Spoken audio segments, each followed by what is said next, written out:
Well, it's daybreak on Horizons, and it's time for the press review. First look on what's on the front pages of the paper. It's the start, of course, with our sister publication, This Day newspaper. And This Day has on its front page, Masari, APC will win 2023 polls despite nation's challenges. Declares in 2019, they said it will be difficult for us to win. They were wrong. We won. Says Nigeria's problems have global dimensions. Party denies plan to remove Adamu. In that picture, you see Tinubu visits Obasanjo in pursuit of his lifelong ambition. You can see Tinubu, Obasanjo there, the governor of Ogun State, that one, the former governor, Shoba there. At 81st birthday, IBB says Nigeria's insecurity will be over soon. That's like music to the ears of Nigerians. Charges citizens to be patient and prayerful. And HRC commends Nigerian armed forces. And then, of course, Lagos Blue Rail Line nears completion as engineers launch final track beam. And FG, while we can't generate 5,000 megawatts of power, you have here in bid to avoid promotion interview, Electricity Union throws Nigeria into total blackout. Action triggers collapse of national grid. NUEE suspends strike for just 2 weeks after meeting with the AG officials. The Punch newspaper says PDP crisis, the peace is threatened. Wike Atiku's men disagree over IU. APC supporters hold carnival as Tinubu visits Obasanjo. Electricity workers call off strike, businesses count losses. And $418 million refund. Governors knock Malami over commission. All right, Nigeria Tribune, they have on their front page as their headline the same thing with The Nation. Governors blast Malami over $418 million Paris Club fund. His claims fraudulent, self-serving, will not stand, they insist. You can find that on page 8. Appeal Court orders retrial of Kano singer sentenced to death for blasphemy. Akeredolu offers $50,000 to Ondo residents who volunteer information on criminals. And then security threat. Government closes schools, students stranded, parents jittery in Jigar, Lagos under partial lockdown. That's from the Commissioner of Police. And then troops dislodge more bandits camp, rescue 6 hostages in Kaduna. That's also good news. All right, that's it for Tribune. Let's go to the next paper. Well, The Nation says governors hit Malami on $480 million Paris Club payment. 2023, Tinubu visits Obasanjo amid pump. And PDP taking over by devil. That's according to Bode George. Wow. All right. Let's go to international newspapers now. The Times. Let's deal with the Times first. It says Generation COVID faces university rejection. That picture you're seeing, ladies running, it says they are running away. Young women sprint for, I think they're running away from the storm. That's what that is saying. Walk getting you down, try standing up.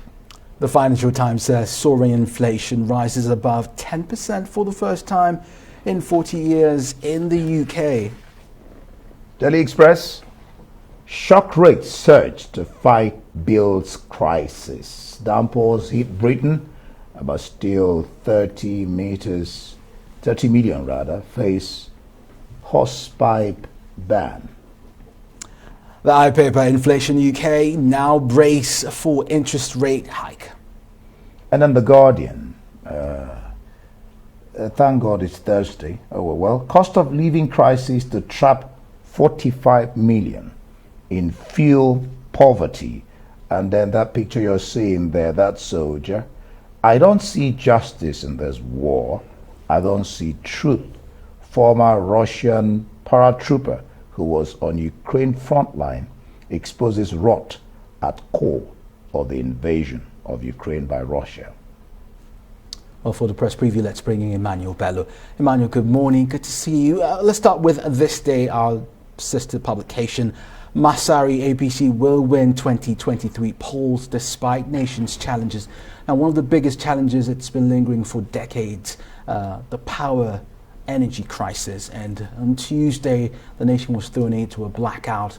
The workers embarked on an industrial action because of certain demands. Well, that strike has been called off now for just 2 weeks, and we wait to see what comes next after it. The government has been justifying their inability to generate 5,000 megawatts of power. Emmanuel, what do you make of their explanation? Well, good morning, Kenneth. Indeed, good morning. Good morning to you. Yes.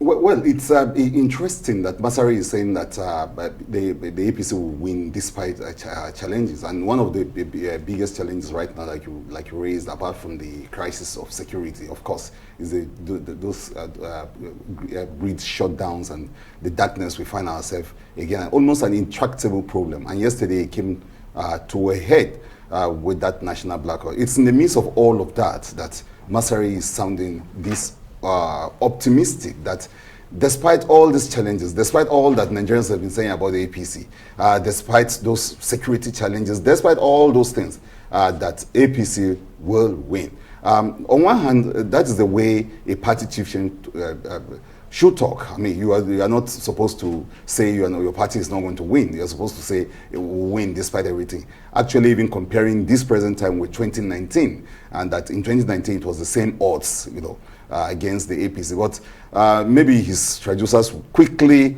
tell him that 2019 is not exactly 2022, 2023 is not the same as 2019.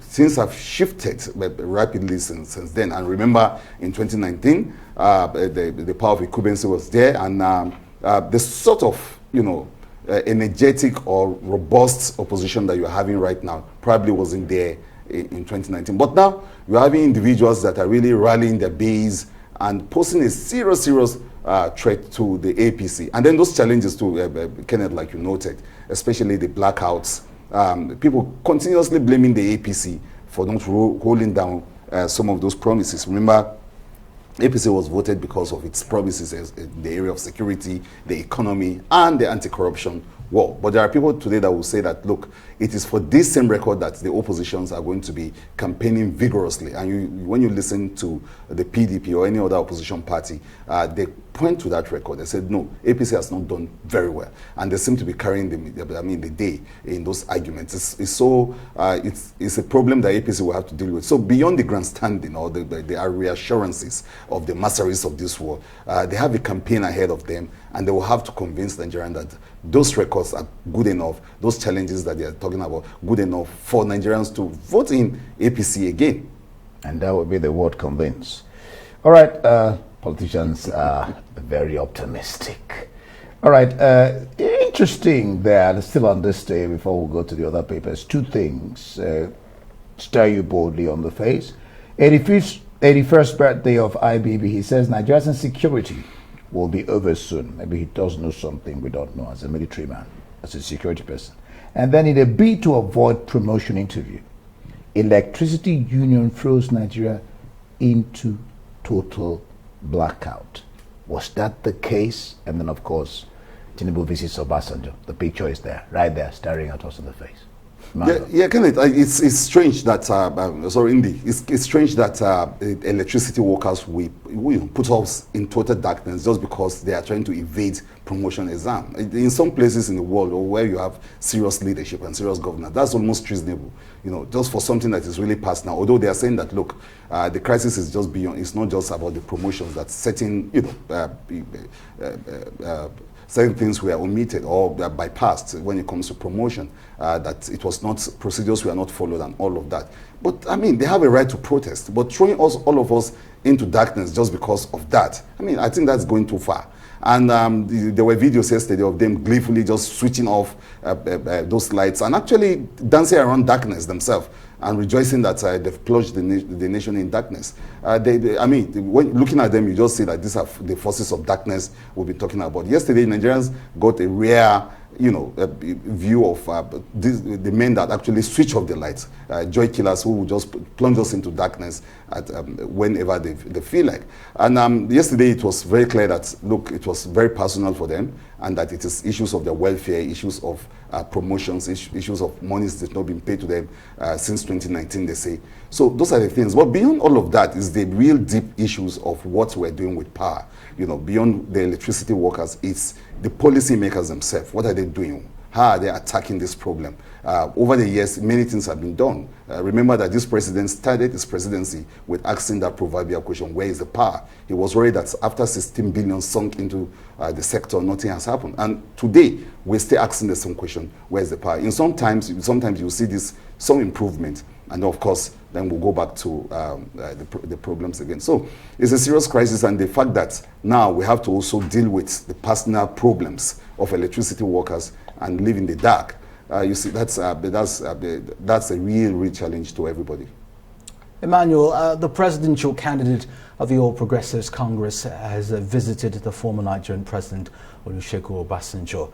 In the past, Tinubu had criticized the former president for rigging elections, and in fact they've not been the best of friends. I never saw it. He even walked him out of Aso Rock then, and Tinubu told him, look, you can't do that. If I come to Ota, you can do that. But this is Aso Rock, and I brought things that concern the nation. And he said, okay, come in.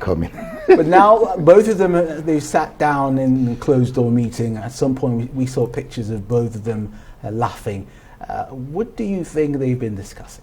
Well, there's a lot of that is for the rest of us to look at. Politicians do that a lot. They grandstand. They put up this kind of drama to give a veneer or a covering of some kind of unity among them. But what they do, and in the case of President Obasanjo, of course, he was going to welcome all the presidential candidates who visit him. That's what they do. Even just like Autumn was saying the other day, Governor Autumn, saying that, look, he will welcome all presidential candidates who come to his state.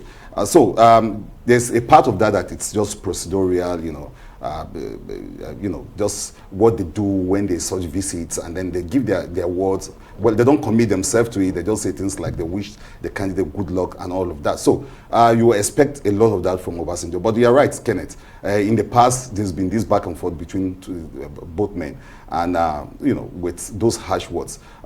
And sadly for the APC presidential candidate, he will need to actually have to find a way of either reworking or backtracting from many of the things he has said in the past, even concerning the fortunes of this country. A video making around recently showed him at a campaign in 2015, almost as if he saw the future, because some of the things he was talking about, the lack of electricity, the fact that young people have no jobs and everything, those things were almost as if he was referring or commenting on the present situation. So that's the crisis of a party that has been in power. It has to do a lot of work around its own record and some of the things that they've said in the past. Many of those candidates are actually faced with the same thing. People are fact-checking. People are going back to what they said in the past compared to what they're planning to say now. And that's the power of the internet, or the power of the modern age, that we can just recall everything that someone's done or said about an individual, and then put them on the spot and ask them to compare that. But they can always tell you that that was a different time altogether.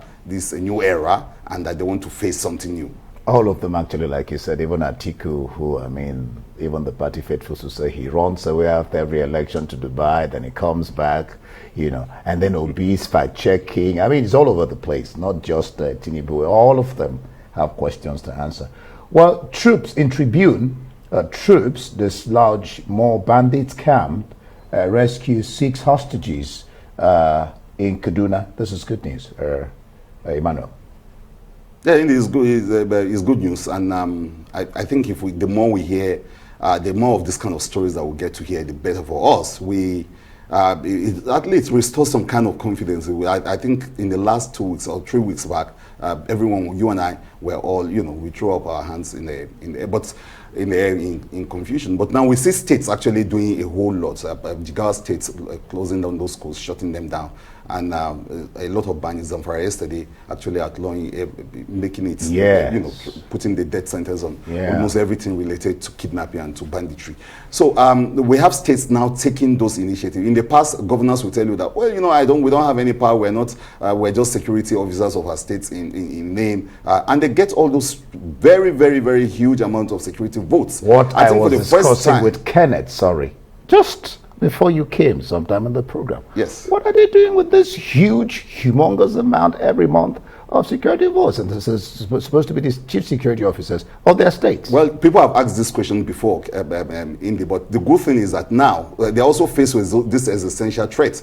So whether they were keeping the monies before, they know they just have to come out with not just these monies, but also thinking outside the box to look at how they will actually secure their states. And a lot of governors are really way into that, thinking new ways, new strategies of dealing with the crisis within their borders. And if they all do that, if they all come together to put up those kind of strong show, boots on the ground kind of a thing, then is the sum total of that will translate into some kind of national, a sense of national security. Go a long way. So that's what they're doing. We see every one of them thinking, planning something and doing something, and we're reporting them.